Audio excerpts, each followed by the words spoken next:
हलाल सर्टिफिकेट, ये शब्द इन दिनों काफी ज्यादा चर्चाओं में बन गया है। जब से सीएम योगी सरकार ने अवैध तरीके से सर्टिफिकेट देने वाली कंपनियों को बैन कर दिया है, कई लोगों के मन में अब ये सवाल आने लगा कि आखिरकार हलाल सर्टिफिकेट होता क्या है। तो सबसे पहली बात तो आपको बता दे कि दो शब्द होते हैं, जिसमें से एक होता है हराम तो वही दूसरा होता है हलाल, जिसे इस्लाम में अवैध माना जाता है। जो उचित ना हो या जिसे करने पर रोक लगाई जाती है वो हराम कहा जाता है।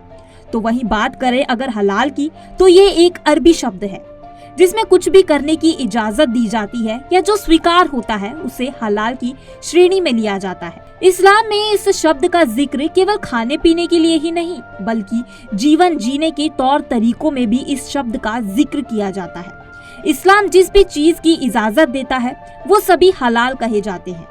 देखा जाता है कि हलाल सर्टिफिकेट से लोगों को भरोसा होता है कि जिन भी प्रोडक्ट्स का वो यूज कर रहे हैं वो उनके मजहब के अनुसार बनाकर तैयार किया गया है। इसके अलावा अगर बात की जाए तो फूड एंड एग्रीकल्चर ऑर्गेनाइजेशन भी हलाल फूड को इस्लामी कानून के तहत अनुमति देता है।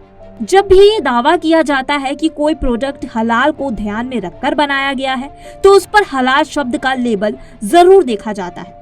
कई बार जो लोग शाकाहारी होते हैं वो प्रोडक्ट को खरीदने से पहले ये चेक करते हैं कि उसमें ग्रीन कलर का सिंबल है या नहीं, और अगर ग्रीन कलर का सिंबल होता है तो उन्हें पता चल जाता है कि फूड वेजिटेरियन है। इसी तरह हलाल सर्टिफिकेट भी काम करता है, जिसमें उन लोगों को पता चल जाता है कि जो वो फूड या जो भी प्रोडक्ट वो खरीद रहे हैं उसका यूज कर रहे हैं वो उनके मजहब के अनुसार बिल्कुल सही है।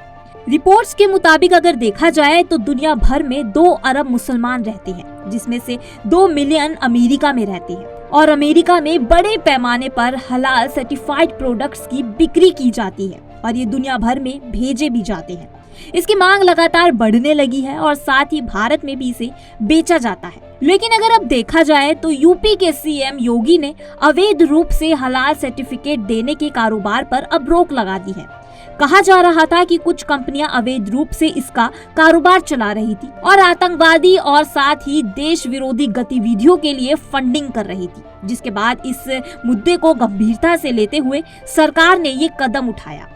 आपको ये खबर कैसी लगी है हमें कमेंट करके जरूर बताएं और ऐसी ही तमाम जानकारियों के लिए बने रहें जनतंत्र डिजिटल के साथ।